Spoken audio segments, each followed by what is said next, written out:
विद्यार्थी मित्रांनो नमस्कार. आज 3 डिसेंबर आणि आजचा आपला दिवस आहे 144वा. व्हर्च्युअल क्लासचा, ऑनलाईन तासिकेचा, आंतरक्रियेचा दिवस 144वा आणि या 144व्या तासिकेला आपल्यासोबत आहेत आदरणीय श्री सूर्यकांत बाच्छे सर. शिक्षण विस्तार अधिकारी या पदावरती आहेत.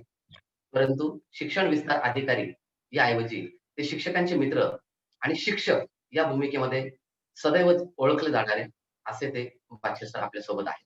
तर सर्वप्रथम सर आपणास नमस्कार. नमस्कार. आणि नमस्कार सर. आजच्या या मुलांशी गप्पा व सहज शिक्षण या माध्यमातून आज विद्यार्थ्यांशी जो घटक आपल्या शिष्यवृत्तीमध्ये पण आहे आणि जो आपल्या अभ्यासक्रमामध्ये सुद्धा आहे, जो इयत्ता 4थी-5वी पासून तो पुढे 8वी पर्यंत आणि पुढच्या वर्गाला सुद्धा जो घटक आहे तो एक अपूर्णांकातला एक भाग. अपूर्णांकामध्ये आपल्याला माहित आहे व्यवहारी अपूर्णांक आहे. व्यवहारी अपूर्णांकामध्ये आपण पूर्णांकयुक्त अपूर्णांक हा भाग पाहतो. त्यानंतर आता पूर्णांक आपल्याला काही विद्यार्थी आपण अगोदर वाचन घेऊया आणि मग आपण आजच्या क्रियेकडे जाऊया. तर सुरुवातीला मी सांगतोय महेश जाधव. या ठिकाणी याचं वाचन करायचं.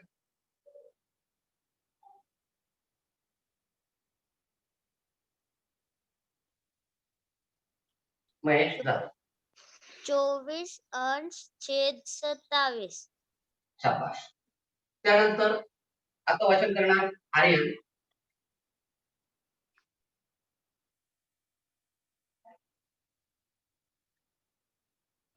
29 अंश छेद 92. यानंतर आता वाचन करेल रोहिणी.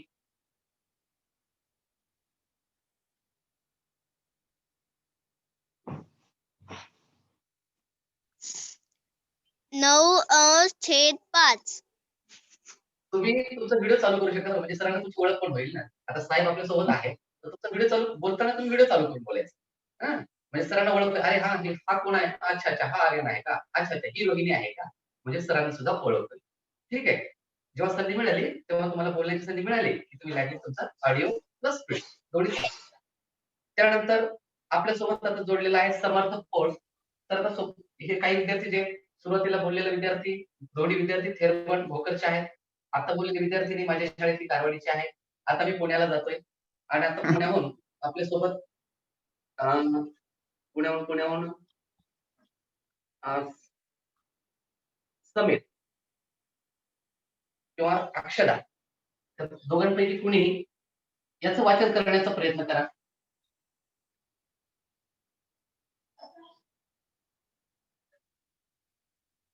अक्षदा शेलार. वाचू सर. एक मिनिट आर्यन एक मिनिट थांबा. त्यांच्यापर्यंत आवाज जाऊ तुम्हाला एकदा. किंवा समर्थ पोळ.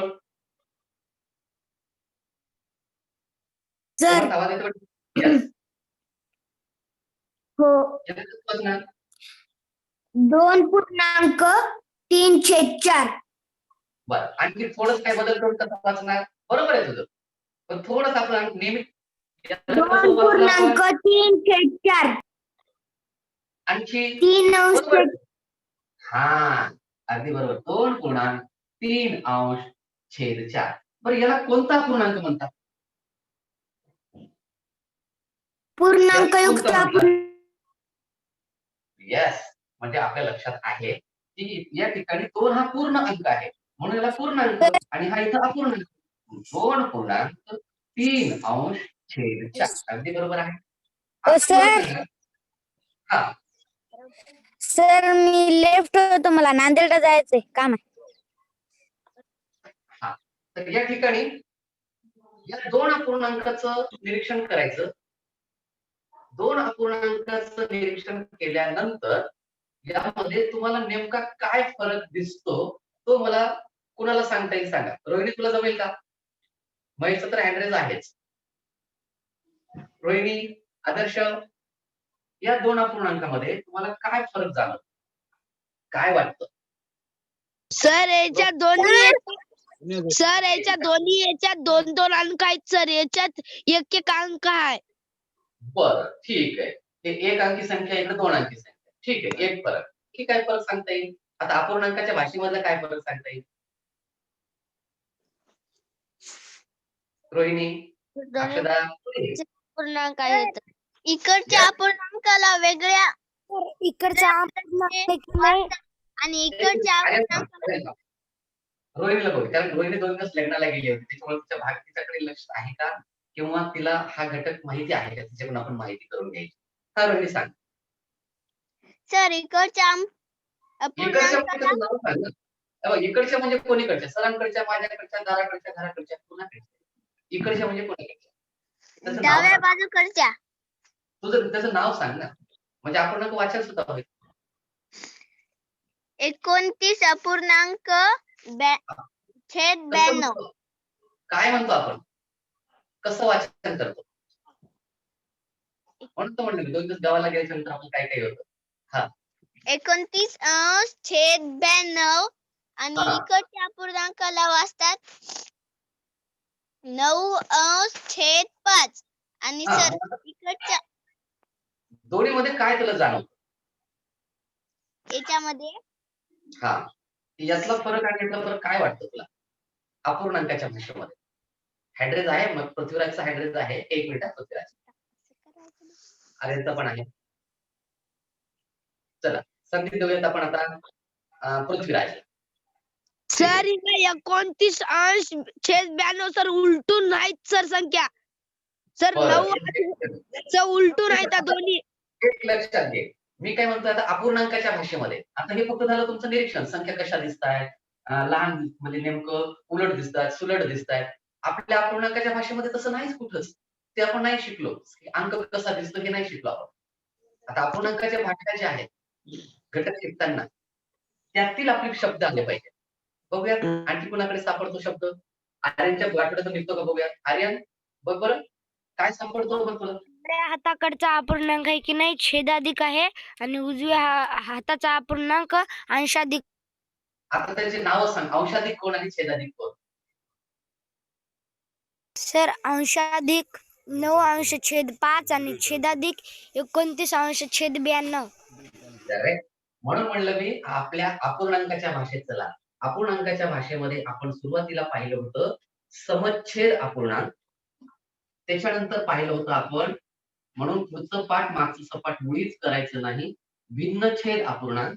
त्याच्यानंतर आपण पाहिलं, आता जसं अतिशय योग्य पद्धतीने सांगितलं, अंशाधिक, त्याचा अंश मोठा, आणि नंतर पाहिलं छेदाधिक, आणि त्याच्यानंतरचा एक घटक असतो सममूल्य, म्हणजे दोघांची किंमत सारखी. जसं की अभिजित उदगीरकरला प्रश्न पडला होता, परीक्षेचा त्यानं प्रश्न सोडवला.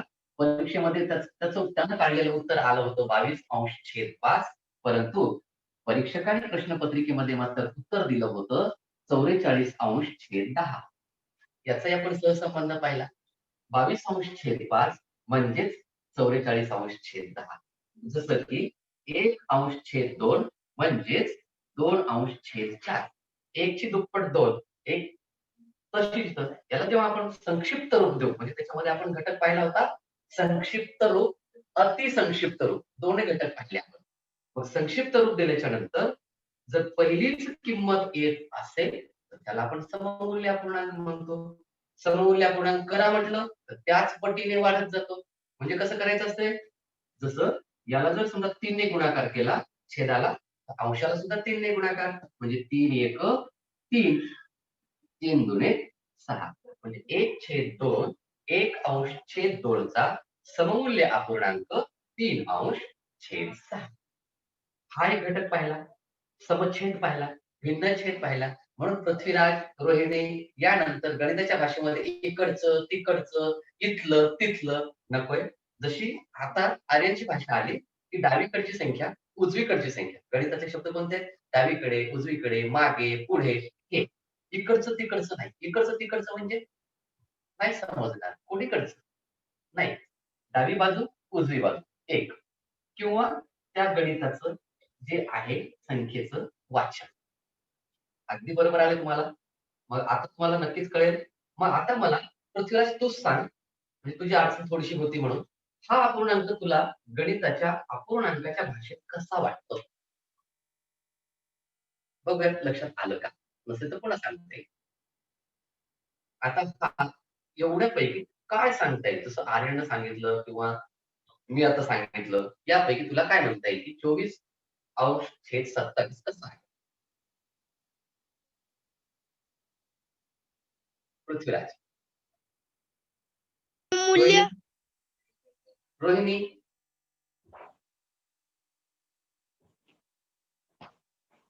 बघा त्याचं उत्तर काय आहे? त्यानं काय सांगितलं आपल्याला? सममूल्य. ठीक आहे. पुढे. रोहिणी तुला काय वाटतं बरं? हां, 1 मिनिट हां, दीपक थांब. दीपक विचारतो बेटा, तुला पण विचारायचंय. तू लहान वर्गाचा आहेस, पण तुला येते मला माहिती आहे. तू सांगू शकतो. सांगू त्या दोन संख्यातला थांब, थांब, थांब. 27 बरं, बरं सांगतो, आणि सांगतो. 29 आणि 92 हां, काय सांगता येईल बरं याच्यामध्ये तुला? संख्या इकडल्या इकडल्या-तिकडल्या नकोय. 24/27 बद्दल तुला काय सांगता येईल? 29/92 ही संख्या मोठ्या आहेत आणि इकडच्या संख्या छोट्या आहेत. हे बघ, आपला प्रश्न काय आहे आता? 24/27 बद्दल तुम्हाला काय सांगता येईल? सर श्रेया तुला काय वाटतं? सर थांबा, श्रेयाचा 24 आवाज येत नाही. छेदाधिक अपूर्णांक आहे सर. करेक्ट. ज्यांचं लक्ष आहे म्हणून मी म्हणतो याला याची चावी फिरवा. श्रवणाला महत्व द्या. काय सांगतो आपण त्याला लक्ष द्या. पृथ्वीराज, आपण 2 वेळेस झालं तरी तुझं लक्ष नव्हतं.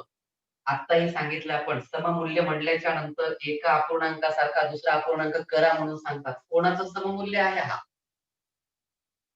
सममूल्य म्हटलं की 2 किंवा 2 पेक्षा अधिक अपूर्णांक समोर पाहिजेत. इथं कोणाचं सममूल्य विचारलंय? तू सममूल्य अपूर्णांक म्हणाला. सम म्हणजे सारखा आणि मूल्य म्हणजे किंमत. एका अपूर्णांकाची दुसऱ्या अपूर्णांकासोबत सारखी किंमत असेल तर त्याला सममूल्य म्हणायचं. मग इथं सममूल्याचा प्रश्नच येत नाही. मग एक तर तो समच्छेद असेल, पण समच्छेद मध्ये सुद्धा 2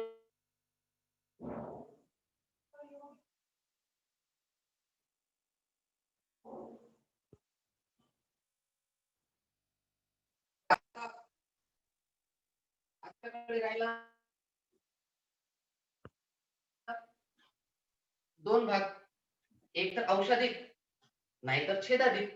मग एक तर तो अंश मोठा असेल, नाहीतर तो छेद मोठा असेल किंवा पूर्णांक युक्त, पण पूर्णांक युक्त आपल्याला स्पष्ट ओळखू येतो. म्हणून ही उजळणी फार महत्वाची होती. आपल्याला अंशाधिक का छेदाधिक म्हणजे जर एखादा अपूर्णांक आपल्या डोळ्यासमोर दिसला की त्याला सगळ्या बाजूने आपल्याला घेरून काढायचं की तू कसा आहेस? तू अंशाधिक आहेस? तू छेदाधिक आहेस? तू समच्छेद आहेस? तू भिन्नछेद आहेस? तू पूर्णांकयुक्त आहेस? का तू दशांश अपूर्णांक? हे जर चक्र आपल्या त्या अपूर्णांकाच्या भोवती जर सतत जर फिरलं तर अपूर्णांक धडा, अपूर्णांक घटक तुम्हाला अवघड वाटणार नाही. अन्यथा अपूर्णांक कधी समजणारच नाही. मी तर नेहमी म्हणतोय, मला 8वी पर्यंत मला अपूर्णांक समजला नव्हता. शिक्षकांनी शिकवलं नाही असं नाही. शिकवलं, परंतु मला सुरुवातीला तो का कुणास ठाऊक त्याचा बाऊ वाटला आणि तो नाही समजला. त्यांनी शिकवलं, अगदी प्रामाणिकपणे शिकवलं. पण नाही समजलं.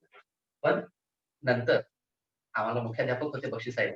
त्यांनी मात्र ज्या पद्धतीने सांगितलं आणि ती पद्धत काही फारच वेगळी होती आणि त्यावेळेस लक्षात आलं, अरे यार आम्ही असं का लक्षात करायचं आणि मग मात्र लक्षात आलं, की अरे किती घटक सोपं आहे. तसं आताच तुम्ही पाहून घ्या.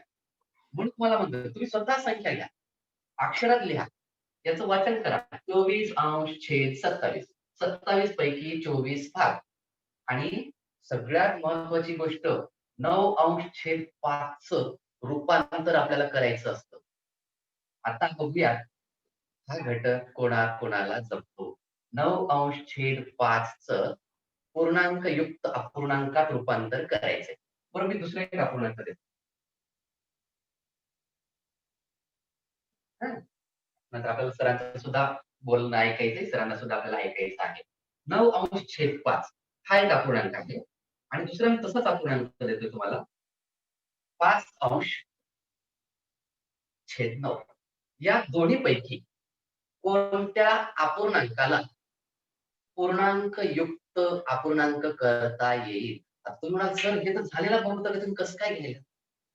आज तुमच्या पुढे जे प्रश्नपत्रिका येतील किंवा पोहोचल्या असतील त्याच्यामध्ये हा घटक आहे. आज तुम्हाला जे जिल्ह्याच्या प्रश्नपत्रिका प्रज्ञाशोधच्या येणार आहेत त्याच्यामध्ये आज अपूर्णांकाच्या बेरीज, अपूर्णांकाची वजाबाकी, अपूर्णांकाचे गुणाकार, अपूर्णांकाची ओळख हाच घटक आहे.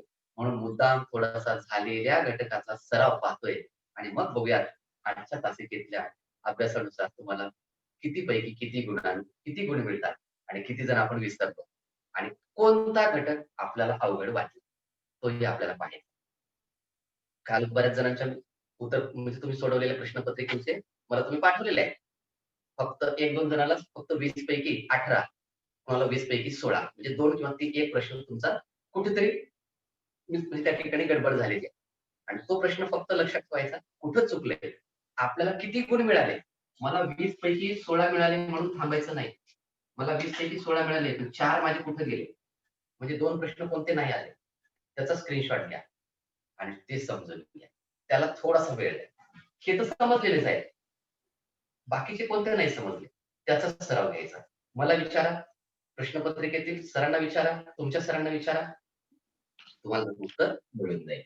मग आता मला आर्यन तू सांग, या दोन्हीपैकी समजा या अपूर्णांकाचं नाव आहे ए आणि याचं नाव आहे बी. या 2 अपूर्णांकापैकी कोणत्या अपूर्णांकाचं रूपांतर करता येते? पूर्णांकयुक्त अपूर्णांकात ए चं रूपांतर करता येईल का बी चं करता येईल का दोघांचंही करता येईल?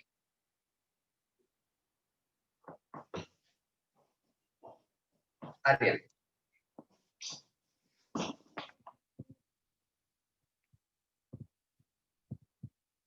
प्रयत्न करा, हरकत दोन्ही नाही. या 9/5 चं रूपांतर करता येईल आपल्याला का 5/9 चं रूपांतर करता येईल? आपल्याला पूर्णांकयुक्त अपूर्णांक करता येईल. दोन्हीचं पण बरं ठीक आहे. मग मला तू याचं रूपांतर सांग बरं कसं करता येईल आपल्याला. बीचं मला पूर्णांकयुक्त अपूर्णांकात रूपांतर कसं करावं आणि नंतर आपण तुम्हाला दशांश अपूर्णांकाची बेरीज शिकवू. पण हा भाग पक्का लक्षात राहिला तर पुढे आपल्याला मजा आहे, नाहीतर पुढचं पाठ मागच्या पाठामध्ये मजा नाही. म्हणून हे अगोदर महत्वाचं आहे. कसं करता येईल बरं, सांगता येईल का? बरं कुणाला सांगता येईल? अरे तुझा ऍड्रेस खाली म्हणजे हे कर, लोअर कर त्या ठिकाणी. मला असं वाटतं की हा ओके. आणखी कुणाला सांगता येईल? प्रयत्न करू शकता. याचं रूपांतर होईल का याचं रूपांतर? पुण्याहून श्रेया तुला जमल का?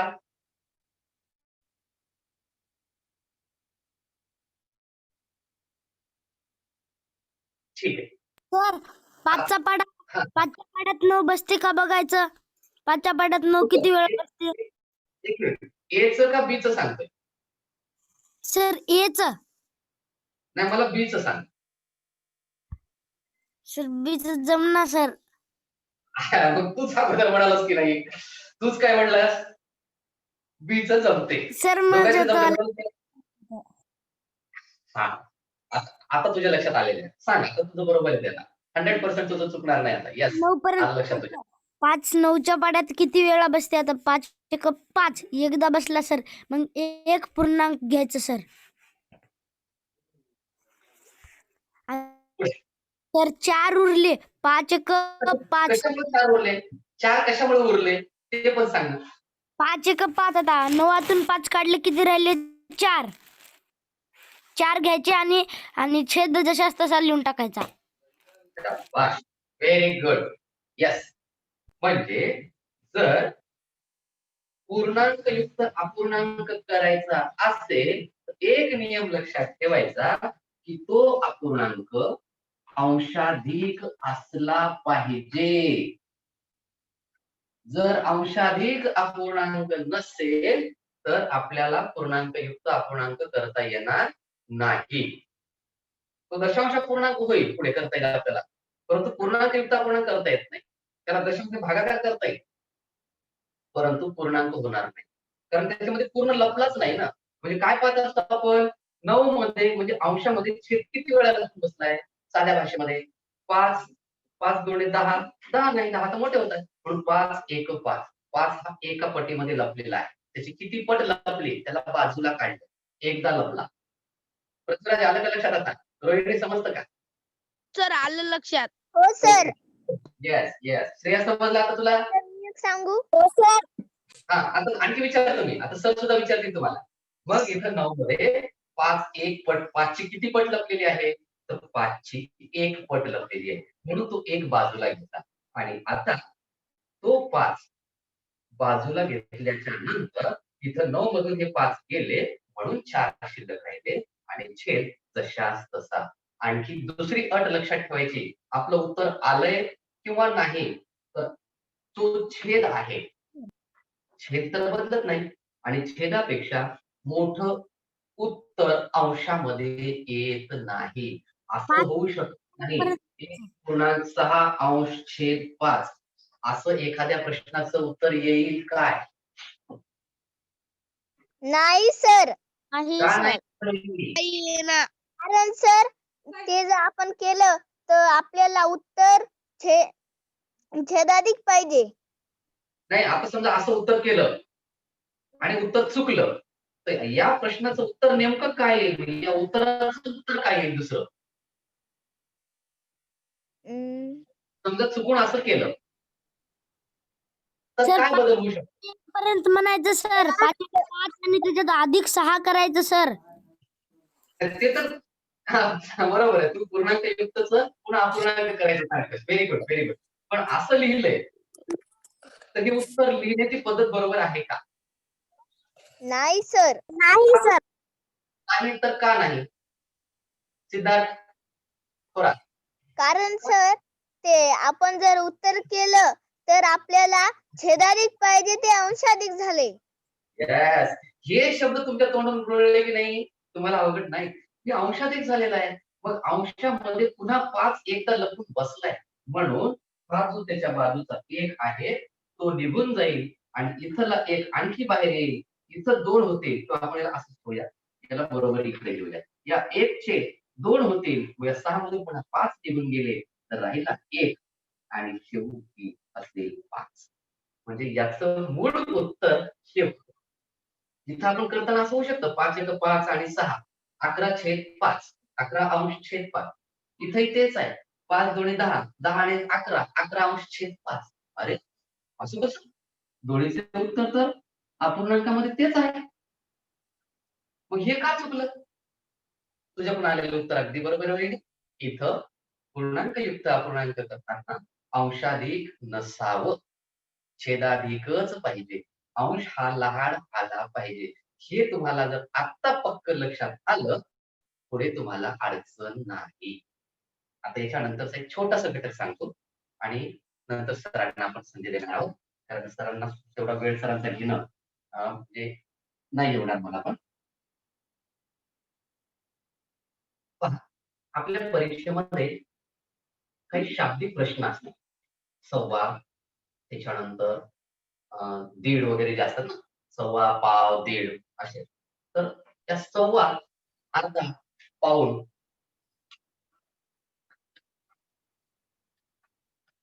मला माहित आहे हे.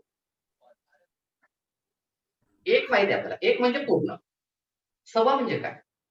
सव्वा किंवा पाव, अर्धा, पाव, पाऊण हे जे शब्द आहेत आपले. पाव म्हणजे किती? पाऊण म्हणजे किती? अर्धा म्हणजे किती? हे परीक्षेतल्या 2019च्या पेपरमध्ये पडलेला प्रश्न होता. आता ते प्रश्न सोडवताना एक आपण कसं करायचं? एक तुम्हाला सोपी आयडिया आहे. एक आपण आकृती कोणती काढायची? वर्तुळ चालेल, चौकोन चालेल, आयत चालेल, काय? समजा चौथीला असताना शिकलेला भाग आपण एक आकृती तिचे 4 समान भाग केले. एक भाकरी तिचे 4 आपण असेच कोपरे करतो. तर आपण चतकोर म्हणतो त्याला. एक भाकर घेतली, त्याचे 4 घेतले. मी एवढी भाकर खाल्ली, तर त्याला आपण पाव भाकर खाल्ली म्हणत नाही. मी चतक कोर. चतक म्हणजे चौथा, कोर म्हणजे तुकडा. यात भाकरीतल्या 4 तुकड्यातला एक तुकडा मी खाल्ला. मी चतकोर खाल्ला. मग चतकोर खाल्ला म्हणजे किती तुकडे केले? 4. पैकी खाल्ला 1. 1 2 3 4 म्हणजे मी त्या भाकरीचा पाव भाग खाल्ला. म्हणजे पावसाठी लक्षात ठेवा. पावसाठी असतो 1/4. जर मी 2 तुकडे खाल्ले तर किती पैकी? 4 पैकी. किती खाल्ले? 2. म्हणजेच मी अर्धा भाग खाल्ला. पण 2/4 लिहित नाहीत. मग काय लिहितात? काय लिहिता येईल बरं तसं? 2/4चं संक्षिप्त रूप काय करता येतं? याचा आता संक्षिप्त रूप. 2. बस. बे एक बे, बे दुणे 4. 1/2. 1/2 ला अर्धा भाग म्हणतात. 2/4 ला म्हणत नाही. हा सममूल्य झाला. 1/2, 1/2 बरोबर 2/4. आता मी तिसराही कोपरा खाल्ला. लय भूक लागली होती. काय करणार? भूक लय लागली. बोलून खूप भूक लागली. आणि तिसराही भाग खाल्ला.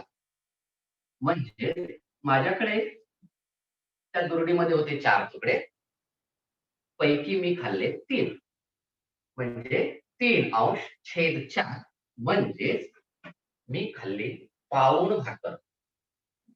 1 पाव, अर्धा पाव. 1 म्हणजे पूर्ण, पाव म्हणजे 1 कोपरा. 1 कोपरा म्हणजे इतकासा तुकडा नाही. तर समान 4 भागापैकी 1. याच्यामध्ये समानला फार महत्वाचं आहे. आपल्याला जर समजा पपई खूप आवडते आणि त्याच्यात आईनं फोडी केल्या. 1 फोड एवढी केली. समजा रोहिणीला खूप पपई आवडते आणि असे 3 तुकडे केले पपईचे. 3 फोडी केल्या.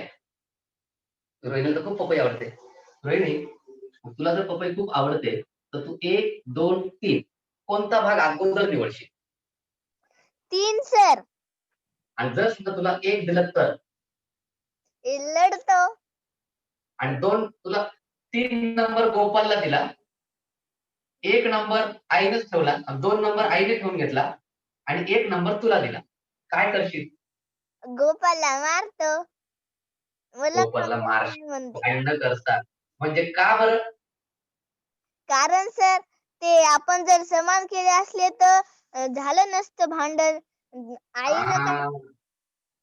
म्हणजे आईनं वाटणी करताना तुला लहान दिली. तुला तर आवडते पण तुला लहान दिली. गोपालला मोठी दिली.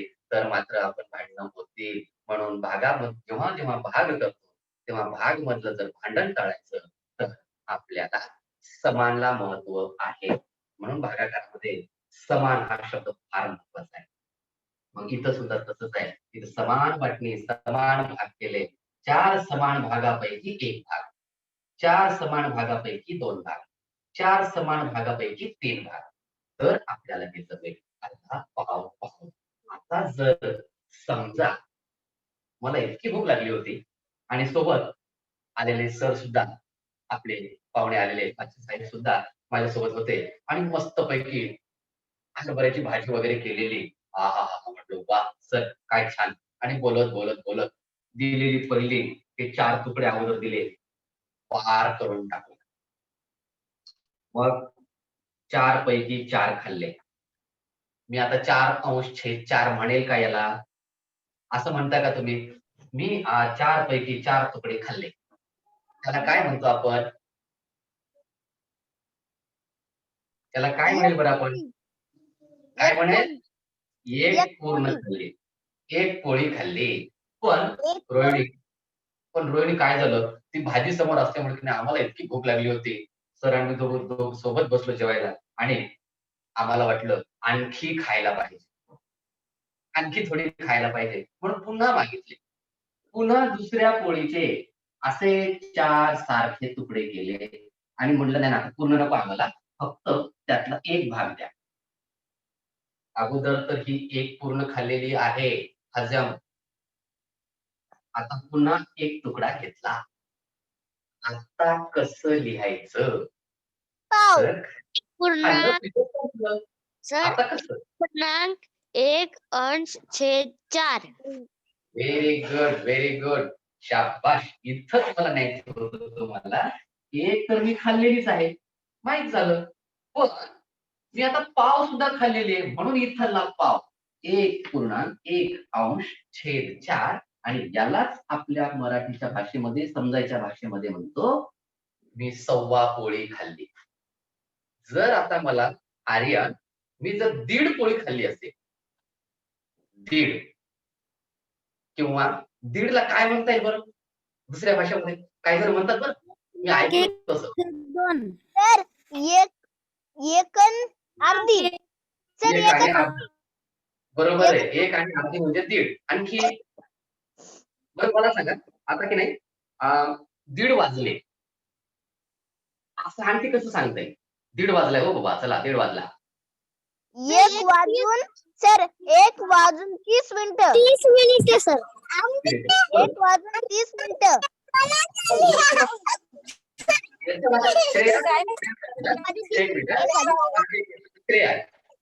श्रेया सांगेल श्रेया सांगण्याचा प्रयत्न करेल. श्रेया आता तू मला सांग बरं समजा 1 वाजून 30 मिनिटं झाले किंवा 1.5 वाजलाय चालेल तर त्या 1.5 मध्ये या सव्वा पाव अर्धा मध्ये कसं सांगता येईल त्याला? मी सांगू जमल का? वहिनी थांब श्रेया सांग अर्धा सव्वा पाव याच्यामध्ये काय सांगता येईल जसं 3:30 म्हणतो आपण 3 वाजून 30 मिनिट झाले 3:30 वाजले सर 1 वाजून 15 मिनिटाला पाव सव्वा मिनिटे म्हणतात नाही ते तर 1 वाजून 15 मिनिट म्हणजे सव्वा झाला. मी विचारतोय 1.5 साठी काय म्हणता येईल आपल्याला? काही जण म्हणतात आपल्याकडे गणिताच्या भाषेमध्ये घड्याळ वाजताना 2 शब्द वेगळे आहेत. 1.5 वेगळा आहे 1 वाजून 30 मिनिटाला आणि आणखी एक शब्द नवीन आहे. सांगा बरं कोणत्या अंकाला आहे? 2.5 Yes. कितीला म्हणतो आपण? 2 वाजून 30 मिनिटाला मग मला सांगा 1.5 2.5 असं म्हणतो का आपण? नाही हा, मग 1.5 2.5 म्हणत नाही. इथं आपल्याला 1.1 अंश अगदी बरोबर आलं. इथं सव्वा म्हणजे पाव भाग. काहीतरी पूर्ण आणि पुढे. इथं नुसतं सव्वा म्हणजे 1 पूर्ण 1 पाव. जर मी 2.25 म्हटलं असतं तर काय लिहावं लागेल बरं मला? 2.1 अंश छेद 4. शाबाश व्हेरी गुड. आता महामित्र मला सांग 3.25 लिहायचे असेल तर मी कसं लिहिणार? सर मी आताच आलो बरं नवीन ठीक आहे. कोड मुलं लावता येईना गेलं तर मला बरं ठीक आहे बेटा काही हरकत नाही. तुला नंतर पुन्हा हा व्हिडिओ तू पहा तुला पूर्ण आणखी समजता येईल काय काय करायचं पूर्ण सुरुवातीपासून तो व्हिडिओ तुला मिळून जातो. हो, बरं सर. आणि त्याच्यासोबत दीपक छोटा विद्यार्थी सुद्धा सांगण्याचा प्रयत्न करेल. दीपक मला सांग आता हे 1.15 झालं. दीपक बाहेर हा. गेला बरं तू सांग सुजल सांग त्याच्यासोबत कोण कोण बसलेलं आहे दीपक सोबत? मी एकटाच आहे मी ओके ठीक आहे. हा, तू आणि दीपक बाय. हा. असं 2 3 विद्यार्थी इथं बसतात तसं तुम्ही सांगायचं सर मी त्याच्यासोबत बसलेला आहे. चालेल. तर मला तू सांग आता हे 1.15 साठी 1.1 अंश छेद 4 झालं. तर 3.25 साठी काय करता येईल बरं? कसं म्हणणार? 3.25 तुम्ही कसं लिहिणार? 3 अंश नाही 3 आणि 1 व्यवस्थित. कारण जसं 1.1 अंश छेद 4 या भाषेत सांगायचं गणितीय भाषेत सांगायचं. प्रयत्न कर नक्की कर. 3 अंश छेद 4 3 अंश छेद 4 म्हणता येईल का? तिथं 4 पैकी 3 तरी तर झालं. 3 अंश छेद 4 तर पाऊण भाग झाला. 3 कोरा म्हणतो त्याला आपण. 3.25 1 अंश छेद 3 नाही 3 अंश 1 छेद बघा बघा बघा जमेल जमेल. छेद पुन्हा 3 प्रयत्न अंश छेद तर कर. 3 आणि 4 छेद म्हटलं की पाऊण झालं. सर मी हा, सांगू तर ते तयार आहे. 3 अंश छेद 2 सर मी नाही, सांगू ते तर 2 भाग व्हायले. पूर्णांक अपूर्णांक करायचं आपल्याला. 1 मिनिट आर्यन थांब. 4 रोहिणी तुला काय सांगते? 4 छेद 1 अंश छेद 4. हे बघा आता पुन्हा लक्षात ठेवा. हा 3 घटक आता पुन्हा लक्षात ठेवण्यासाठी छेद 4. सव्वाचे तुम्ही काय करायचं आता तुम्ही यादी तयार करायची. 1.15 1.2 3.3 4 5 पर्यंत 9.15 पर्यंत जायचं. त्याच्यानंतर साडेचं तयार करायचं. सव्वा, साडे, पाऊण हे 3 तयार करा तक्ते. म्हणजे तुमचं कुठंही चुकणार नाही. आता एका मिनिटात सांगतो. काय तयार करायचं तुम्ही? ही तुमची वही आहे. 3 तक्ते तयार करायचे तुम्ही. इथं सव्वा, इथं साडे आणि इथं पाऊण. पाऊणच्या ऐवजी पावणे. इथं सव्वाचे लिहिले आपण. इथं सव्वाचे सगळे गणित करायचे. 1, 1, 4. 2 अंश, 2 पूर्णांक, 1 अंश. माईक बंद ठेवा तो. आदर्श सर मी हाके. 3.1 त्याच्यानंतर साडेचं तयार करताना 1.1/2 फक्त 1 साठी संख्या वेगळी. याला आपण 1.5 म्हणत नाही, याला दीड म्हणतो. बाकीच्यांना म्हणतो साडे साडे साडे म्हणत जातो. जसं की आपले टाइम घड्याळीचा टाइम आपला मुलांशी गप्पाचा टाइम 7:30. 7:30 म्हणजे 7.1/2 7.5. पावणे म्हटलं की 1. जर आपल्याला 1.1 घ्यायचा आहे, पाऊण घ्यायचा आहे, पाऊण वेगळं, 1.1 वेगळा. पाऊण म्हटलं की 1 पेक्षा कमी आणि 1.1 1 झालं. 1.2 याला पुढचा अंक वाचावा लागतो. इथं 1.2 लिहायचंय, पण लिहिताना मात्र 1 लिहून पुढे लिहावं लागतं. 1 पूर्णांक आणि दुसरे 3 तुकडे. 1 त्याच्यात पूर्ण आहे आणि दुसरे 3 भाग आहेत. तर याला 1.1 वाचायचं नाही. इथं चुकतं आपलं. इथं 1.3/4 चा अर्थ 1.1 नाही. तर इथं या 1 ला 1 न वाढवून द्यायचं. म्हणजेच 2, 1.2, 1.3, 1.4, 1.4 लिहा जर म्हटलं तर मुलं काय करतात? 4.3/4. पण मुळात हे किती झाले बरं? 4.5 आहेत का? नाही 4.5. आता पहा, आता किती पहा घड्याळीमध्ये आपण 4.5 ला आपण थोडंसं थांबवतो. 8:45 ला. मग 8:45 ला थांबवतो म्हणजे घड्याळीत 9 वाजलेत का? नाही सर 10 नाही वाजले. वाजले. 8:45च्या वेळेस 9 वाजणार आहे. 15 मिनिटं कमी आहे. पण लिहिताना मात्र आपण 9 वाजून गेले की 8 वाजून गेले. काय लिहितो? 8:45 लिहिताना 8:45 लिहायचे. 8:45 याच्यामध्ये लिहायचे. तर कसं लिहिणार? म्हणून तुम्ही हा तक्ता तयार करा. 8.3/4 म्हणजे 8 वाजून गेले आणि घड्याळीतल्या 4 तासां म्हणजे 4 ते 15 मिनिटाचे टप्पे आहेत. त्यातले 3 टप्पे संपले. म्हणजे 8:45 झाले. 8 आहेत तर 9 वाचायचे. 9 आहेत 10 वाचायचे. 10 आहेत 11 वाचायचे. पण केव्हा? 3/4. एवढं सगळं अगोदर आपल्याला लक्षात ठेवणं महत्वाचं आहे. मग आपल्याला दशांश अपूर्णांकाच्या बेरीज वजाबाक्या तेवढंसं अवघड नाही. तो सोपा आहे. परंतु त्याच्या अगोदरचा जो भाग आहे, जो की तुमच्या परीक्षेत सुद्धा आहे, म्हणून थोडासा मी हा घेण्याचा प्रयत्न केलेला आहे. मी थोडंसं आता सरांना 10 मिनिट संधी देतो. 10-15 सर आपल्याशी बोलतील, तुमच्याशी बोलतील. हाटेकर सर नमस्कार. आज आपल्यासोबत आदरणीय सूर्यकांत बागशे सर आहेत, शिक्षण विस्तार अधिकारी. तर सर आपल्यासोबत सुरुवातीपासून जोडलेले आहेत. तेव्हा मी माझं थोडंसं थांबवतो. सर विद्यार्थ्यांशी आणि आपल्या सरांना जे बोलायचं आहे, कारण सरांकडे जे म्हणजे जे ज्ञानाचं भांडार आहे ते खूप मोठं आहे. सरांचं मार्गदर्शन मला खूप वर्षांपासून जेव्हापासून समजा या सेवेमध्ये आहे, तेव्हापासून सरांचं मार्गदर्शन आहे. सर जरी किनवटला होते ड्युटीला, तरी हिमायतनगरला असताना जेव्हा जेव्हा ते हिमायतनगरहून जायचे, आठवड्यातून एक तरी भेट सरांची माझ्या शाळेवर असायची. 1-2 तास तरी माझ्या शाळेवर थांबायचे आणि मग पुढे जायचे.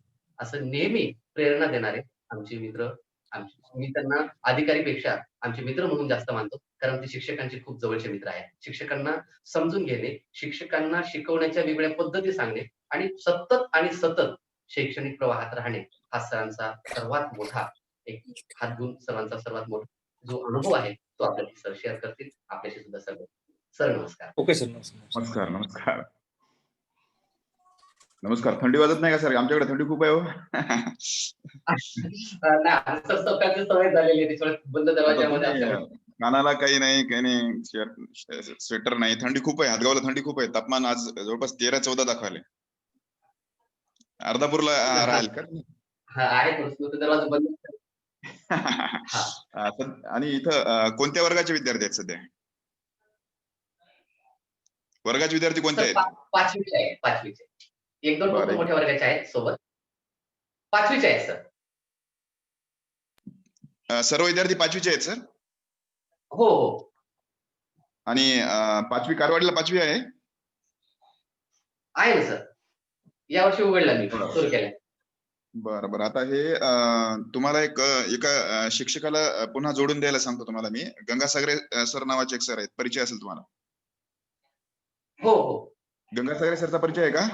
तोटमा नंबर 1 ला आहेत. आहे सर आहे. हो हो.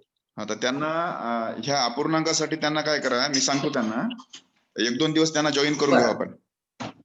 जेव्हा ते चालेल वर्क सर, फ्रॉम चालेल. होम मध्ये घरी असतील त्यावेळेस, घरी जेव्हा असतील तेव्हा तर ते हा हो. अपूर्णांकाचा घटक वस्तुरूपानं समजावून सांगतील तुम्हाला. म्हणजे वा वा, अत्यंत छान होईल किचकट सर. आणि छान.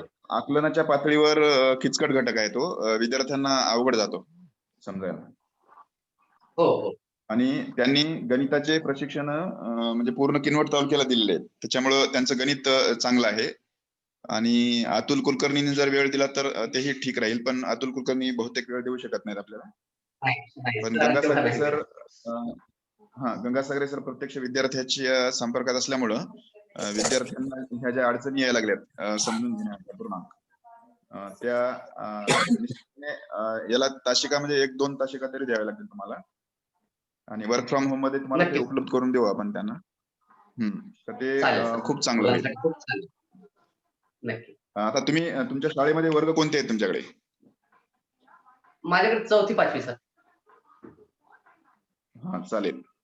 तर मी काय करीन, तुम्हाला माझा जो ग्रुप आहे समजा आमचा बिल्डचा ग्रुप त्याच्यामध्ये समाविष्ट करून घेईल एक. आणि आमच्या भागामध्ये काय चाललंय ते थोडक्यात सांगायला हरकत नाही की आमच्याकडे तिसरीचं नांदेड जिल्हा मी तयार केलेला आहे पूर्ण प्रश्न. आपला नांदेड जिल्ह्याचे प्रश्न तिसरीचे आमच्याकडे पूर्ण आहेत. जवळपास 176 प्रश्न नांदेड जिल्ह्यावर काढलेले आहेत मी. आणि जे 2-3 पुस्तकाचे संदर्भ घेऊन तर तो तुम्ही तिसरीच्या मुलांसाठी नांदेड जिल्हा वापरू शकता. आणि स्पर्धा परीक्षेचे जे मुलं परीक्षा देऊ इच्छित आहेत समजा नांदेड जिल्ह्या अंतर्गत 14 ते 16 पदासाठी परीक्षा होतात, त्यासाठी नांदेड जिल्हा खूप छान काम करेल.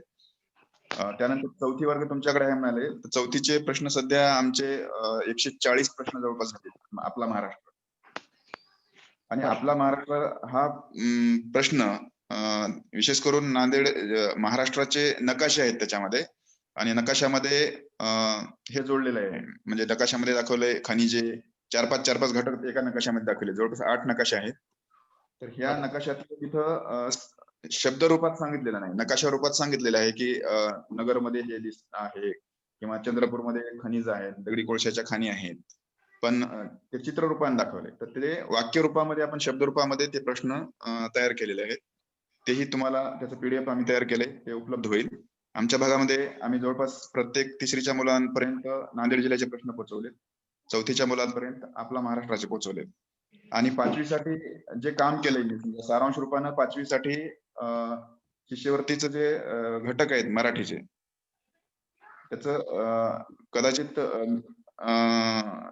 तुमची कारवाडी कुठे येते? पारडीच्या जवळपास येते. पारडीच्या पाठीमागे आहे सर. 3 किलोमीटर. आणि आता निमगाव पासून किती लांब आहे कारवाडी? निमगाव सर पुढे आहे. म्हणजे कारवाडी अलीकडे 2 रस्ते फुटतात वेगवेगळे. 3 आज मला यायचं आहे चाबऱ्याला. चाबऱ्याला शाळा भेट आहे आज माझी. बरं. हा, आणि चाबरा शाळा भेट आता हे चाबरा जंगमवाडीच्या कोणीकडे येते? जंगमवाडीहून 3 फाटे फुटतात बघा. एक निमगावला 2 डावीकडे फुटतात. एक खैरगावला जातो का? हो सर, एक आणि एक चाबऱ्याला जातो आणि एक लिमगावला जातो. आणि वरती लिमगावला उजवीकडे जातो, सरळ समोर जातो तो खैरगाव. आणि डावीकडे जातो तो चाबऱ्याला जातो का? जातो चाबऱ्याला. म्हणजे चाबऱ्याला मला यायचं, मी आज तुमच्या भागात आहे जरासा 1 तास तिथे. बरं सर, बरं सर. ती चाबऱ्याची शाळा चाबऱ्यालाच आहे का खाजगी? हो चाबरेला सर. म्हणजे तिथे जायचंय मला. आणि मी म्हणजे तुमच्या जवळपास 10 किलोमीटर मध्ये परिसरात राहीन मी तिथे. जिल्हा परिषदला की अच्छा. खाजगी शाळेला सर? खाजगीला संस्थेला. अच्छा, ते याची. ठीक आहे, ठीक आहे, ठीक आहे. ओके आहे.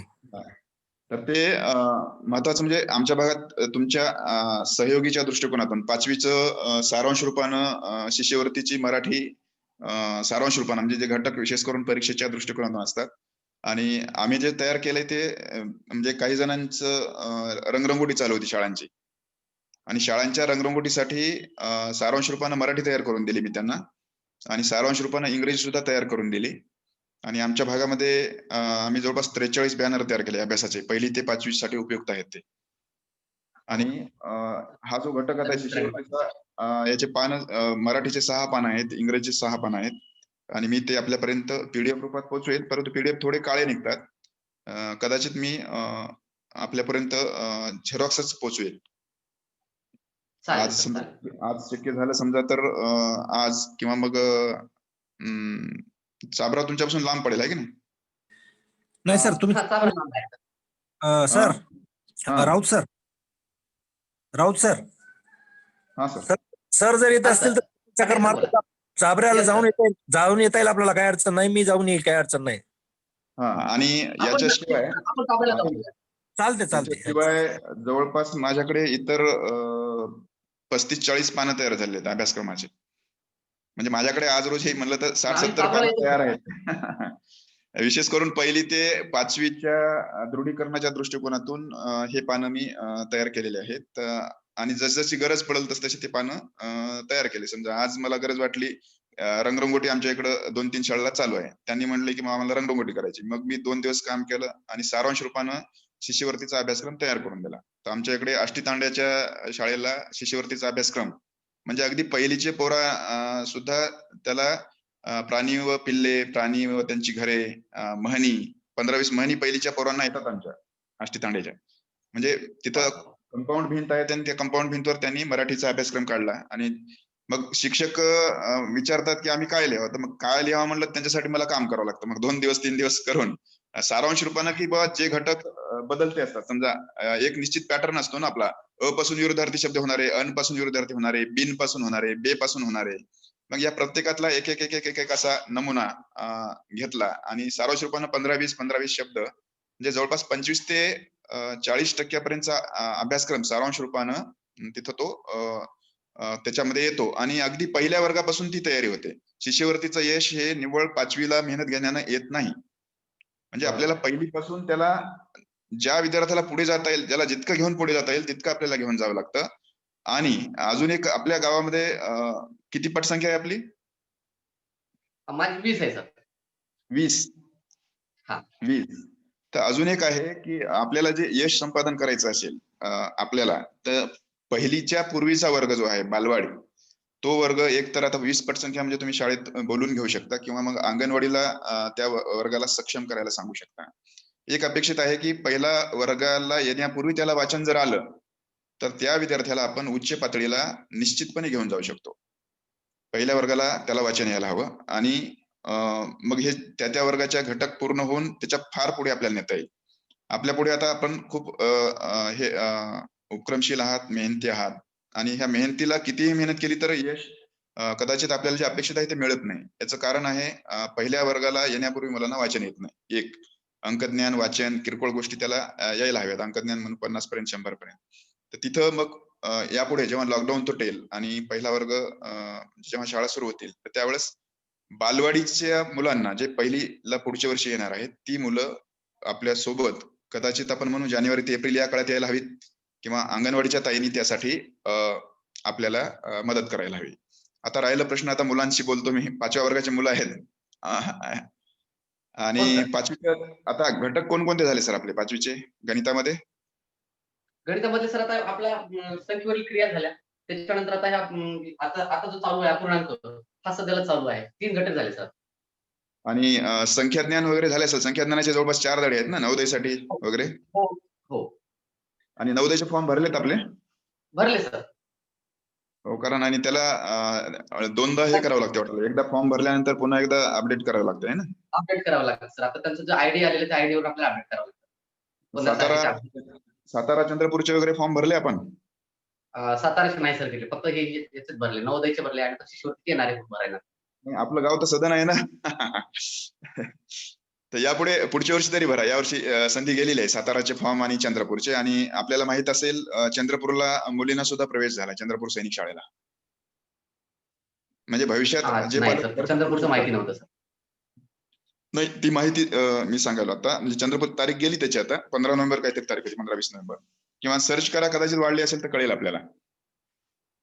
आणि चंद्रपूरला नक्की. म्हणजे सैनिकी शाळेला आतापर्यंत मुलींना प्रवेश नव्हते, तर ते 5वीला सैनिक शाळेला मुलींना प्रवेश गेल्या वर्षीपासून सुरू झाले. 10 मुलींना प्रवेश आहे तिथे सैनिक शाळेला चंद्रपूरला. साताऱ्याला नाही अजून. आणि बरं. साताऱ्याची फी जवळपास 85,000 राहते.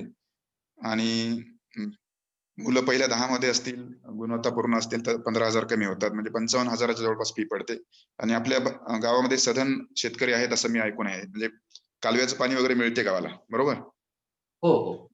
केळी, ऊस वगैरे पिकं म्हणजे नगदी पिकं आहेत.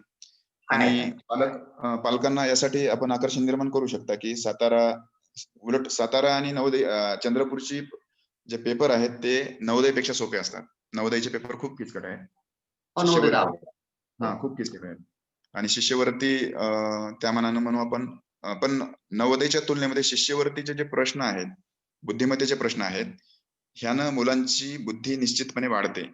भाषेच्या प्रश्नामुळे आकलन क्षमता वाढते, ज्ञान वाढते. आणि ज्याची भाषा मराठी भाषा किंवा मातृभाषा ज्याची समृद्ध आहे, तो भविष्यात कधीही कमी पडत नाही. म्हणून मातृभाषेचा अभ्यास केव्हाही पक्का असायला हवा, व्याकरण दृष्ट्या आणि शब्दसंग्रह दृष्ट्या. म्हणजे समानार्थी शब्द, विरुद्धार्थी शब्द, लिंग बदला, वचन बदला, शब्दसमूहाबद्दल शब्द, हे घटक ज्याला चांगले येतात तो भविष्यात लेखक होऊ शकतो, कवी होऊ शकतो, साहित्यिक होऊ शकतो, आपले मत प्रभावीपणे मांडणारा वक्ता होऊ शकतो. म्हणून मराठी भाषा ही मातृभाषा कोणतीही ज्याची असेल, कोणाची हिंदी असेल तर हिंदी भाषा, इंग्रजी असेल तर इंग्रजी, मातृभाषा ही नेहमी पक्की असायला हवी. आणि मातृभाषा पक्की करायचं एकमेव माध्यम म्हणजे शिष्यवृत्तीचं मराठीचं पुस्तक. आणि शिष्यवृत्तीची तयारी ही निव्वळ 5वीला आल्यावर करतो म्हटलं तर ते यश येत नाही. ही तयारी अगदी पहिलीपासून करायला हरकत नाही. पहिलीच्या पुस्तकामध्ये समानार्थी शब्द शोधायला हवेत. दुसरीच्या, पहिलीच्या किंवा कोणत्याही वर्गामध्ये समानार्थी शब्द, विरुद्धार्थी शब्द, लिंग बदला, वचन बदला हे शोधायला हवेत. आणि शोधण्यामध्ये जर अडचणी येत असतील तर गाईड म्हणू आपण त्याला, नवनीत म्हणू. या नवनीतामध्ये ते दाखवून दिलेले असतात. समानार्थी शब्द, विरुद्धार्थी शब्द, लिंग बदला, वचन बदला, व्याकरणाचे घटक, उद्देश्य, विधेय, नाम, सर्वनाम, विशेषण, क्रियापद, हे घटक अगदी पहिलीपासून आकलन क्षमता ज्याची आहे त्याला तिथून ते समजायला हवे. आणि तिथून समजायला जर कळू लागलं तर 5वीला आल्यानंतर तो अभ्यास त्याला सोपा जाईल. जसं आंध्र प्रदेशामध्ये किंवा बिहारमध्ये अगदी पहिलीपासून MPSC, UPSC ची तयारी केली जाते. म्हणजे पहिलीपासून त्या विद्यार्थ्याला त्याचे घटक अगदी पहिलीमध्ये पाहिले जातात.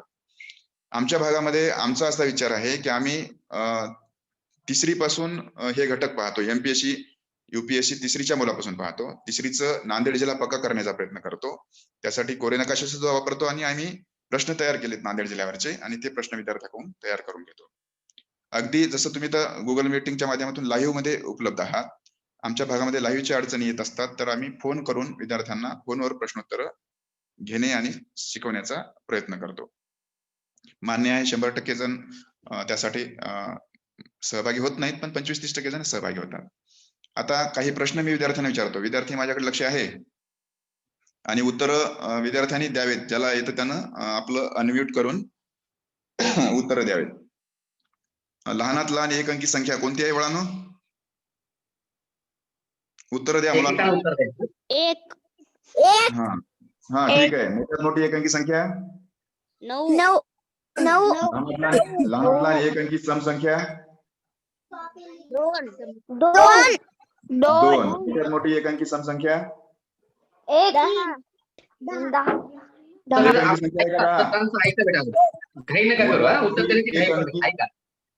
मोठ्यात मोठी एक अंकी सम संख्या 8. लहानात लहान एक अंकी विषम संख्या 1. मोठ्यात मोठी एक अंकी विषम संख्या 9 एक अंकी संख्या एकूण किती आहेत? 9 एक अंकी सर्व संख्यांची मिळून बेरीज किती? अरे बापरे. अरे बापरे. हा, म्हणजे याच्या आधी बेरीज केलेली नाही आणि त्याचा उच्चार झालेला नाही. किती मस्त म्हटली ती, अरे बापरे. आणि करताना बेरीज कशी करायची? 1 अन् 2 3, 3 अन् 3 6, 6 अन् 4 10, 10 अन् 5 15, 15 अन् 6 21, 21 अन् 7 28, 28 अन् 8 36, 36 अन् 9 45. हा, 45 इतका उशीर लागू नये, आता आपल्याला हे आधीच माहित असायला होतं. त्यानंतर मुलांनो, एक अंकी समसंख्या किती आहेत? एक अंकी संख्या अरे बाबांनो, समसंख्या एक अंकी फक्त समसंख्या किती आहे? 4. कोणत्या आहेत? 2 4 6 8 बरोबर आहे. त्यानंतर एक अंकी समसंख्यांची बेरीज किती? अरे 4 2 6 6 12 4 20 20. एक अंकी समसंख्यांची बेरीज 20. त्यानंतर एक अंकी विषम संख्या किती आहे? 4 4 आहेत का? कोणकोणते आहेत सांग बरं? 5 आहेत सर. 3 5 7 तर 1 3 5 7 आणि एक राहिला की 9 राहिला की? 9 नाही का? विषम संख्या 9 आहे की नाही? आहे ना. मग एक अंकी विषम संख्याची बेरीज किती? बापरे, काय 25 विचार केला नाही का रे बाळांनो तुम्ही? सर 25 25 बरोबर आहे. आता पुन्हा ध्यान द्या, एक अंकी विषम संख्यांची बेरीज आणि एक अंकी समसंख्यांची बेरीज याच्या मधला फरक किती?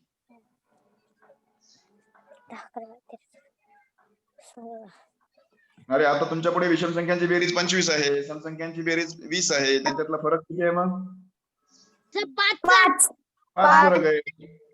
त्याच्या पुढचा प्रश्न, एक अंकी मूळ संख्या किती आहे? 2 अंकी मूळ संख्या 4 4 आहेत. कोणकोणते आहेत सांग बेटा? 2 3 5 7 हा, एक अंकी मूळ संख्यांची बेरीज किती? 3 1 5 10 11 12 17 हा, 17 बरोबर.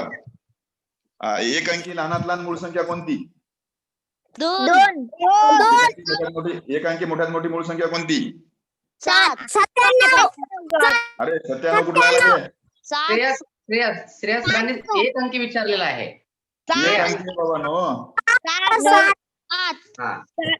7. पुढे आता ध्यान द्या, एक अंकी संयुक्त संख्या कोणत्या? संयुक्त संख्या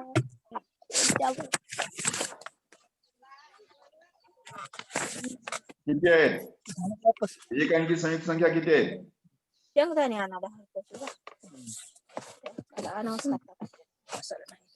किती आहेत? मोठे संख्या संयुक्त संख्या झाली नाही का तुम्हाला बाळांनो?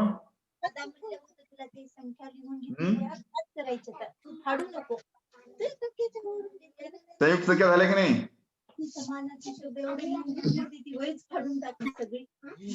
नाही. हा बोला, संयुक्त संख्या झाल्या की नाही तुम्हाला बाळांनो? झाले. संयुक्त आणि त्रिकोणीचं राहिलं. हो, संयुक्त संख्या आणि त्रिकोणी संख्या, हा. हा भाग आपल्या श्री सर घेतो म्हटले. संयुक्त संख्या मूळ संख्या नसलेल्या संख्यांना संयुक्त संख्या म्हणतात, जिला एक आणि स्वतः ती संख्या सोडून इतर कोणता तरी विभाजक आहे किंवा कोणत्या तरी संख्येने भाग जातो, त्याला संयुक्त संख्या म्हणतात. मग आता मूळ संख्या सोडल्या, लक्षात घ्या मूळ संख्या कोणत्या आहेत? 2 3 5 7 आहेत, बरोबर? संख्याही नाही आणि संयुक्त संख्याही नाही. मग ही संख्या सोडल्यानंतर उरलेल्या संख्या कोणत्या? 2 3 5 7 सोडलं तर संख्या कोणत्या उरल्या? संयुक्त संख्या कोणत्या उरल्यात? संयुक्त संख्या उरल्यात. 1 ला सोडलं तर, म्हणजे 2 3 सोडले तर 4 संयुक्त संख्या आहे, 6 संयुक्त संख्या आहे. तर 4 संयुक्त संख्या 4, 6 आणि 8 आणि 4 6 8 9 10 10 2 अंकी वाली 4 6 8 9 अगदी बरोबर. आता लक्षात घ्या, मूळ संख्या नसलेल्या संख्या म्हणजे संयुक्त संख्या आहे. फक्त 1 ला धरायचं नाही त्याच्यामध्ये. आणि संयुक्त संख्यामध्ये आता 4 ला कोणकोणत्या संख्याने भाग जातो? 4 चे विभाजक सांगा मला. सर 4 चे विभाजक 16 4 च्या संख्येला कोणकोणत्या संख्याने भाग जातो? हा, विभाजक म्हणजे 4 ला भाग जाणार आहे. 4 ला भाग जाणाऱ्या संख्या. 8 16 4 ला अरे बाबा, क्रिया ते विभाज्य झाले, विभाज्य. क्रिया घाई करू नको. 4 ने भाग जाणार नाही. 4 ला 4 कोण्या ला संख्येने कोणकोणत्या भाग संख्येने भाग जातो? जातो? 4 ला 1 ने भाग जातो, बरोबर. 1 न कोणत्याही संख्येला भाग जातो आहे ना? आणि 4 न 1 न 4 न आणि अजून कोणत्या संख्येने जातोय का? 2 2 न. आता हे लक्षात घ्या, 1 न 4 न फक्त 1 न 4 न गेला असता तर ती कोणती संख्या झाली असती? मूळ संख्या हा, परंतु तिला एका आगाऊच्या संख्येने चाललाय, 2 न चाललाय किंवा अजून कोणत्या तरी संख्येने गेला असेल तर तिला संयुक्त संख्या म्हणतात. म्हणजे संयुक्त संख्येला 1 या अंकानं आणि स्वतः त्या संख्येनं भाग जातो. याशिवाय तिसऱ्या किंवा चौथ्या म्हणून आपण कमीत कमी तिसऱ्या एखाद्या संख्येने तरी भाग जातो. म्हणजे 4 ला 1 2 आणि 4 न भाग गेला. 6 ला 1 न कोणकोणत्या संख्येने? 2 न 1 न सोडून अजून संख्येने जातो. 2 न बरोबर आणि आहे, बरोबर. हा, बरोबर आहे. 2 न आणि 6. हा, बरोबर आहे. 2 न आणि 3 न, बरोबर आहे. 1 2 3 आणि 6 अशा 4 संख्येने भाग जातो. त्याच्यानंतर 8 ला कोणकोणत्या संख्येने भाग जातो? 1 न 2 न आणि 4 2 4 6 बरोबर आहे. 1 2 4 आणि 8 या 4 संख्याने भाग जातो. 9 ला कोणकोणत्या संख्येने भाग जातो? 1 1 3 7 1 3 आणि 4 न जातो का? 1 3 7 3 9 1 3 आणि 9 ह्या 3 संख्याने जातो, बरोबर आहे. हो सर मग 4 6 8 आणि 9 या संयुक्त संख्या आहेत. एक अंकी संयुक्त संख्या किती झाल्या? मग 4 झाल्या. मग याच्यात लहानात लहान संख्या कोणती? 2 2 कुठली आली रे? 4 संख्या लहानात लहान. आणि मोठ्यात मोठी संयुक्त संख्या कोणती? 7 9 आहे. आता मोठ्यात संयुक्त संख्याचा भाग लक्षात घ्या. संयुक्त संख्या तुमच्या लक्षात आल्या नाही, बरोबर. सर पुन्हा शिकवतील, सांगतील तुम्हाला. संयुक्त संख्यांचा भाग लक्ष द्यावा लागतो. आणि मग असे राऊत सर आमच्याकडे एक अंकी संख्यावर 50 ते 60 प्रश्न आहेत. असे त्याची यादी आहे आमच्याकडे, 50 ते 60 प्रश्नांची. असे आडवे तिडवे प्रश्न विचारून त्याची यादी आहे. आणि त्याच्यातून जर मुलगा निघाला तर मग ते 1 ते 60 प्रश्न जे आहेत ते प्रश्न अगदी 11 ते 20 ला लावता येतात, 21 ते 30 ला लावता येतात. अशा प्रत्येक रांगेला आपल्याला लावता येतात ते प्रश्न. आणि त्या रांगेला प्रश्न लावल्यानंतर असे 1 ते 100 वर प्रश्न मग हे जे प्रश्न आहेत 1 ते 100 वर खूप काम करतात. या पद्धतीनं तुमचा शिष्यवृत्तीचा नवोदयचा सराव असणं अपेक्षित आहे. अंकज्ञानाच्या बाबतीमध्ये असं आहे. नक्कीच सर. कारण मला माहित आहे, कारण जेव्हा मी हिमायतनगरला असताना तुमची भेट व्हायची आणि त्यावेळेस तुमच्या सोबत सुद्धा मी बऱ्याचदा तिकडे आपल्या इस्लापूर केंद्रामध्ये सुद्धा आलो होतो. आणि विद्यार्थी मित्रांनो, तुम्हाला सांगायला म्हणजे अभिमानाची गोष्ट अशी आहे की आता तुम्हाला सरांकडून तर लक्षात आलेलंच आहे की सर शिक्षक आहेत की अधिकारी आहेत. अधिकारी कमी आणि शिक्षकांचा बाणा त्यांच्यामध्ये अतिशय आहे. आणि स्वतः लिहिलेलंच काम स्वतः लिहून काढतात, स्वतःचे पीडीएफ स्वतः बनवतात. एकाच कागदावर कमीत कमी 5-6 घटकांचं काम ते पूर्ण करतात. एक कागद जर डोळ्यासमोर ठेवला तर तो कागद पूर्णच्या पूर्ण त्या घटकासाठी काम देतो. इतका गाढा अभ्यास सरांचा आहे. अतिशय बारीक अक्षरामध्ये व्यवस्थित त्या ठिकाणी पूर्ण तो घटक समजून सांगितलेला असतो. म्हणून बऱ्याच दिवसापासून माझी विनंती होती की सरांनी आपल्याला भेट द्यावी. तो योग आज आला. आणि मी स्वतः जाणलेला आहे, मी स्वतः अनुभवलेला आहे, स्वतः त्यांच्यासोबत तिथे काम पाहिलेलं आहे. म्हणून अतिशय बारकाईने म्हणजे कोणत्या घटकाला नेमका न्याय किती द्यावा, कोणत्या घटकावर प्रश्न निर्मिती कशी असावी, मी तर त्याच्यासाठी तुम्हाला नेहमी म्हणतो, पुस्तकात पडलेले प्रश्न म्हणजे तुमच्यासाठी उत्तरं नाहीत, तर तुमची परीक्षा नाही. पुस्तकामध्ये तुम्हाला फक्त समसंख्या, संयुक्त संख्या, मूळ संख्या, थोडीशी ओळख आणि 2-2, 3-3 उदाहरणं आहेत.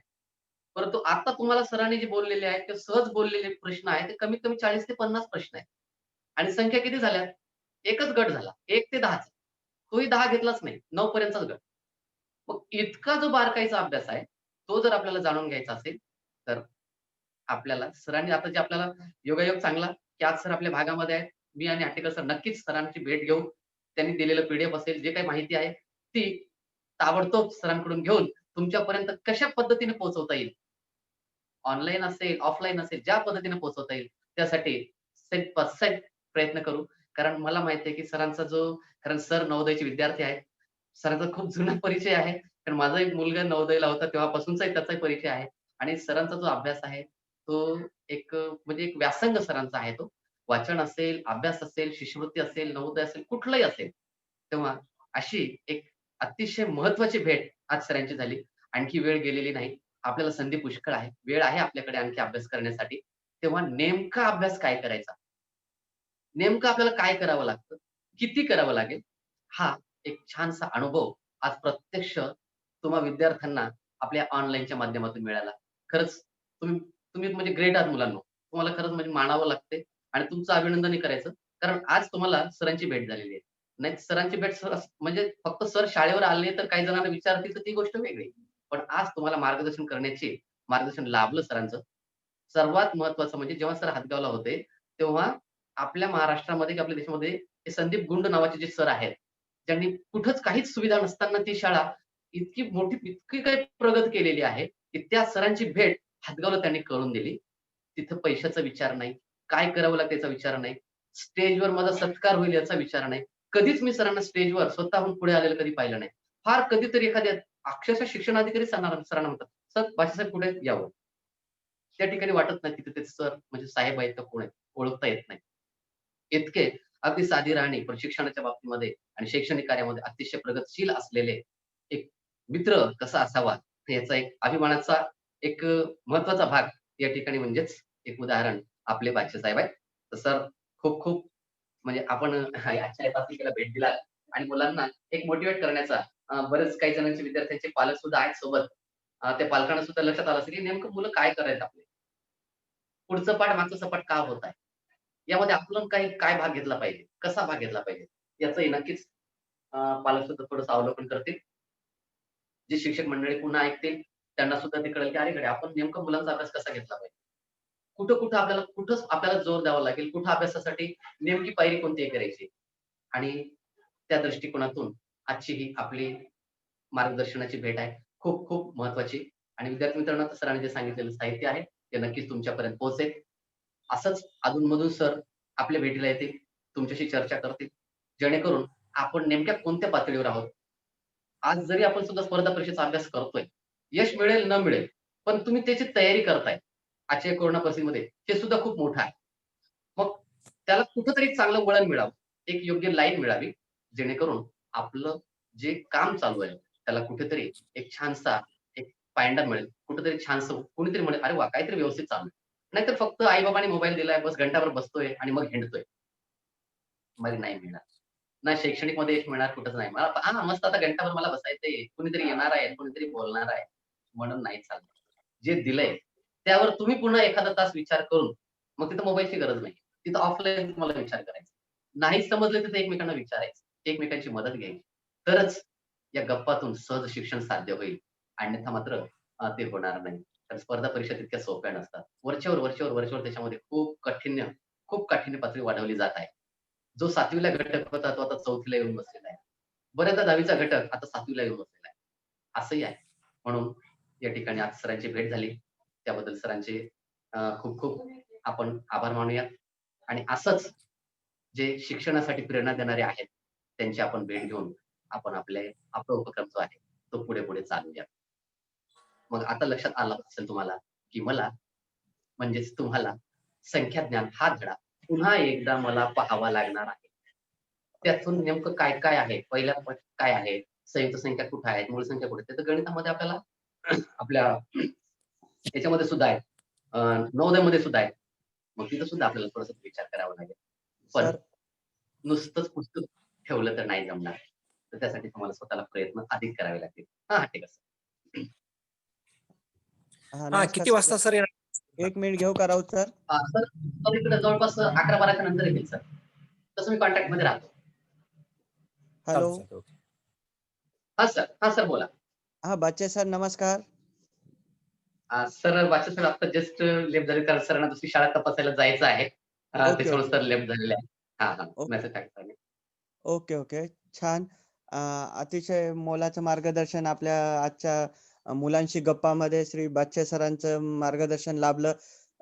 आपल्या तालुक्यासाठी किंवा आपल्या केंद्रासाठी, कारवाडीच्या विद्यार्थ्यांसाठी नक्कीच प्रेरणादायी राहील. कारण का त्यांनी एक छोटंसं जे उदाहरण दिलं, एक अंकी संख्येचं, यातूनही मुलांना कळालं असेल की छोट्या-छोट्या गोष्टी सुद्धा किती महत्त्वाचं आहे.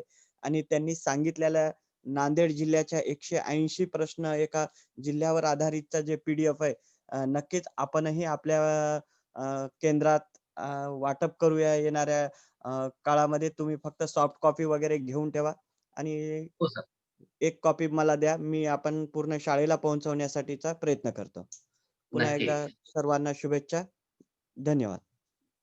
आणि सॉरी सर आज तुम्ही ते डीपी पण बदललेला आहे आणि तिथं नाव न लिहिल्यामुळे मला वाटलं कदाचित कोणी विद्यार्थी जॉईन झालेला आहे. म्हणून मी उल्लेख केला नाही. विद्यार्थी मित्रांनो, बराच वेळपासून म्हणजे बादशे सर आलेले आहेत. तेव्हापासून सर आपल्या सोबत आहेत. आपले केंद्र प्रमुख आदरणीय श्री विनोद देशमुख सर आपल्या सोबत आहेत.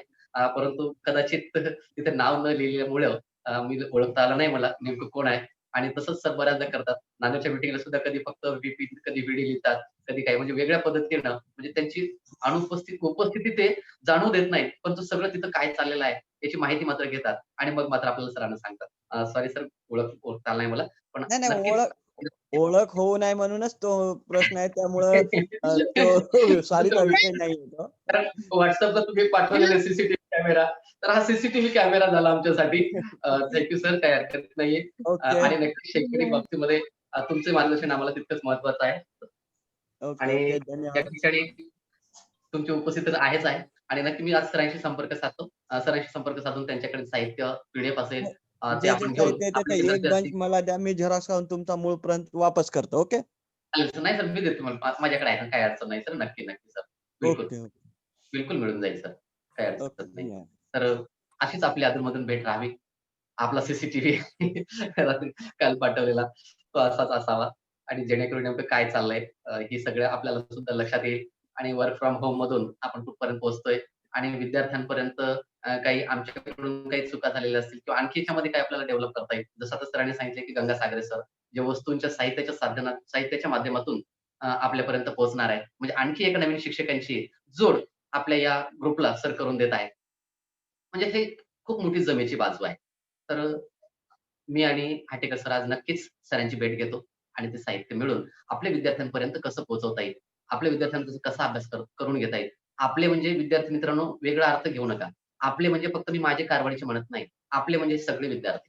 तुम्ही जे आहात, पुण्याचे असू द्या, कारवाडीचे असू द्या, नांदेडचे असू द्या किंवा आणखी कोणत्याही शाळेचे असू द्या, कोणत्याही संस्थेचे असू द्या. आपल्या सर्वांसाठीच आपण हा प्लॅटफॉर्म आहे. तेव्हा सर्वांनाच त्याचा फायदा होईल यासाठी कारण प्रत्येक विद्यार्थी हा या स्पर्धेतील एक यशस्वी घटक आहे. त्यांना यश मिळालं पाहिजे त्यासाठी हा प्रयत्न आहे. नक्कीच हा प्रयत्न सर करूयात. आर्यन बोल.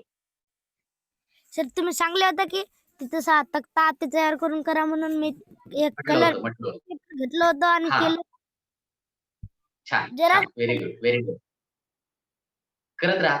तुमच्यापर्यंत सगळेजण पोहोचण्याचा प्रयत्न करतील बघा. आज बादशे सर आले. उद्या किंवा परवाला नक्कीच तुमच्यासाठी पुण्याहून किंवा आपल्या पालघरहून नवीन कुणीतरी असेच एक शिक्षक कदाचित जळगावचे असतील, कदाचित साताऱ्याचे असतील, वेगवेगळ्या ठिकाणचे ज्यांना त्या विषयामध्ये खूप काहीतरी ज्ञान आहे. ज्यांना त्याचा खूप मोठा एक फायदा आपल्याला त्यांच्याकडून करून घेता येईल. वरवडचे सर आहेत. पिंपळगावचे सर आहेत. आपले टेक्नोसेवी शिक्षक. त्यांची सुद्धा आपण मदत घेऊयात. फक्त तुम्ही करण्याचा प्रयत्न करा. आम्ही तुमच्यापर्यंत वेगवेगळ्या शिक्षकांच्या माध्यमातून काही घटक मला येतील, काही घटक इतरांना येतील. त्यांच्या सगळ्यांच्या माध्यमातून तुमच्यापर्यंत नक्की पोहोचू. ठीक आहे आर्यन. येस. दाखवलास. Very good.